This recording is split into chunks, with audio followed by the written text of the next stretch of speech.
Bienvenue dans ce bonus complémentaire à votre programme qui est un cours sur la création des cartes mentales ou mind mapping en anglais.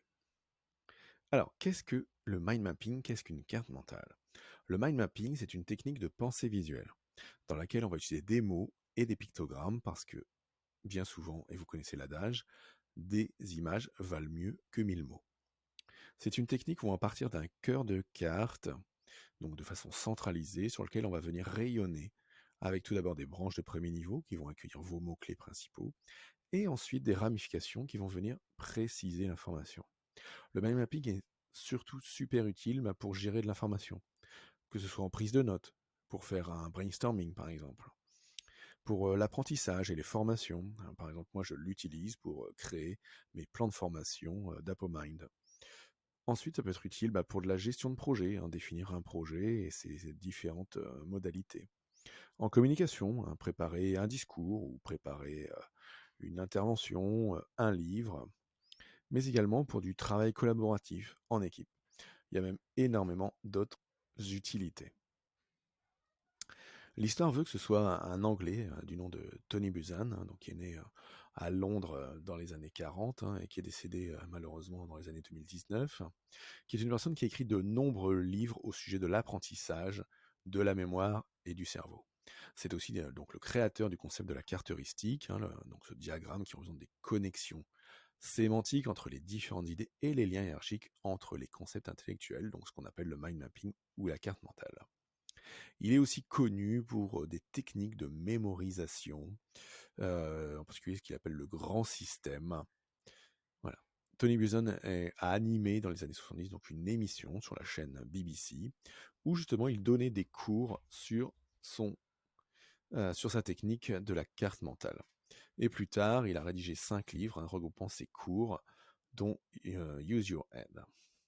Il développe de nombreux concepts particulièrement puissants en matière de mémorisation, d'organisation des idées, de prise de recul, et qui s'appuient pour la plupart sur l'utilisation du cerveau droit, qui est supposé plus apte aux synthèses visuelles que le cerveau gauche, qui est d'habitude plutôt utilisé dans les pédagogies traditionnelles, au moins dans les matières principales telles que mathématiques ou autres.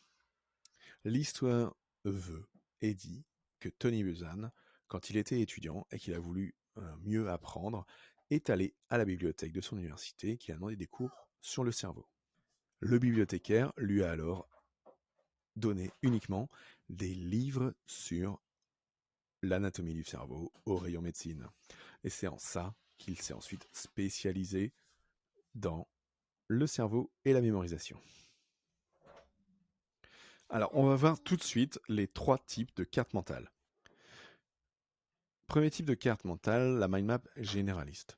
C'est une carte qui va servir à absorber l'exhaustivité d'un sujet et qui est particulièrement pratique dans les cas d'urgence. Vous allez placer au milieu de votre feuille votre sujet, la chose sur laquelle vous allez travailler, et ensuite, via 7 branches, intitulées combien, qui, quoi, comment, où, quand, pourquoi, vous allez venir recueillir les éléments, les pictogrammes, les textes en rapport avec ce sujet. Ensuite, deuxième type de mind map, la mind map spécifique. C'est une mind map qui va être là pour accueillir la réponse. Vous allez partir de la même manière avec votre sujet au milieu.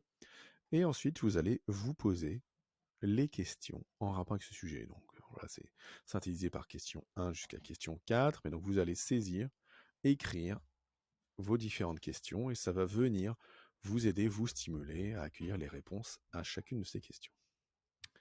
Dernier type de mind map, c'est la mind map thématique.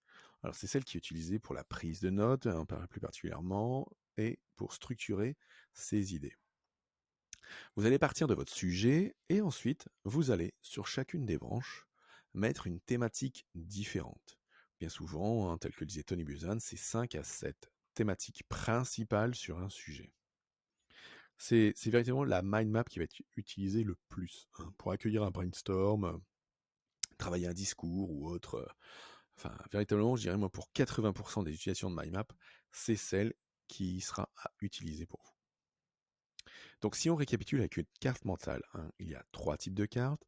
La carte généraliste, grâce à laquelle vous allez travailler le CQQ-COQP, qui va être une carte exhaustive et pour travailler dans l'urgence. la carte spécifique, qui va être là pour accueillir des réponses précises, et enfin la carte thématique, dont l'utilisation est la plus répandue. Vous voyez, avec cette carte mentale, j'ai réussi à vous synthétiser l'ensemble d'une seule traite et de préparer mon discours. Alors là, on va étudier une mind map thématique, selon les spécificités créées par Tony Buzan. Et donc, quoi de mieux qu'une carte sur Tony Buzan pour travailler ça? Donc, si on regarde un peu cette carte donc, avec les règles Buzan, qu'est-ce qu'on a? Eh bien, au milieu, on a une image, l'image de Tony Buzan, avec en texte le sujet de la carte.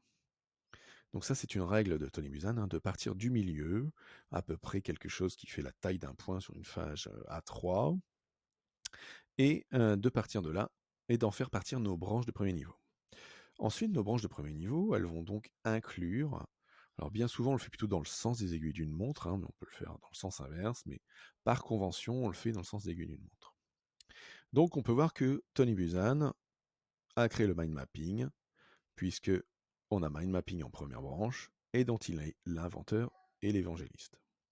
Qu'il était psychologue, qu'il était auteur de plus de 150 livres à propos de l'intelligence, la mémoire, la lecture rapide et l'apprentissage, qu'il était entrepreneur dans le développement de logiciels, et qu'il était un conseiller en business et au point de vue de gouvernement, et qu'il était également speaker. Donc, les règles du mind map, si on reprend sur ce sujet, un cœur de carte avec le thème grâce à une image et un texte. Bien souvent, vous ferez seulement un texte, mais vous pouvez rajouter des petits pictogrammes. Deuxième chose, donc on part avec des grosses branches, des branches qu'on pourrait qualifier d'organiques, pas en trait droit, mais en trait du plus gros au plus fin et surtout courbe, curviligne. Donc ça c'est la deuxième règle, on part du centre avec des grosses branches et on finit avec des petites branches, un peu comme le cerveau entre les cellules et les synapses, jusque la partie où, comme on pourrait le voir, sur un arbre. Ensuite, les mots, on les écrit en majuscules, en particulier sur les branches principales. Donc on écrit en majuscules. Ensuite, chaque branche, afin d'être une vision précise, mais également d'être un tout, chaque branche va avoir une seule couleur différente. Ça, vous pouvez le voir. Chaque branche a sa propre couleur. Pourquoi? Parce que, vous le voyez, et on l'a vu juste avant, les cartes mentales nous permettent d'avoir une vision d'ensemble sur un sujet, mais également d'avoir une vision précise. On peut mettre énormément d'informations. Autre règle, on peut mettre des petits chiffres partout, et surtout, on inclut des pictogrammes à intervalles réguliers sur l'ensemble de sa carte. Pourquoi? Parce que ces pictogrammes vont nous aider à aller plus loin et vont nous faire réfléchir par association. Donc, c'est là où je vais vous préciser un autre point. Sur chaque branche, vous essayez de ne mettre qu'un seul mot. Qu'un seul mot pour synthétiser l'idée. L'intérêt, c'est qu'en mettant un seul mot, ça va augmenter votre créativité. Tandis que si vous mettez des phrases, cela va vous bloquer dans votre réflexion en fermant le champ des possibles. Donc, en synthèse, sur les règles du mind mapping, on prend une feuille en format paysage, donc A4 mini, idéalement A3 parce que vous verrez à l'usage, on rajoute finalement énormément de choses. On place le sujet au centre, ensuite on place des branches reliées entre elles et de forme fluide, un mot-clé par branche, et donc on fait des branches de la même longueur que le mot, on met les mots-clés en majuscules parce que ça facilite l'esprit, la lecture, et on met des images, des symboles et des pictogrammes sur la mind map. On utilise ensuite des couleurs, une par branche, on aère pour faire venir les idées, et puis on peut ajouter des flèches, des lignes pour associer entre les différents morceaux. Les différentes parties, tout comme on le voit entre à propos et mind mapping, qu'il y a un lien par rapport à la lecture. Et puis pensez à vous faire un petit code, que ce soit des couleurs ou des pictogrammes complémentaires. Alors en exercice d'application, ce que je vous propose pour tester la méthode, c'est de faire une mind map pour vous présenter.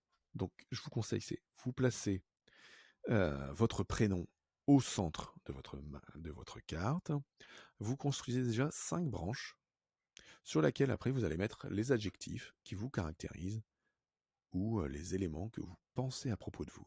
Donc en premier niveau. Et puis après, vous allez rajouter sur chaque branche des items complémentaires.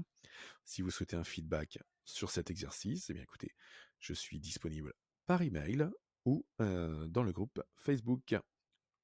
Je vous souhaite une bonne utilisation des mind maps et à bientôt.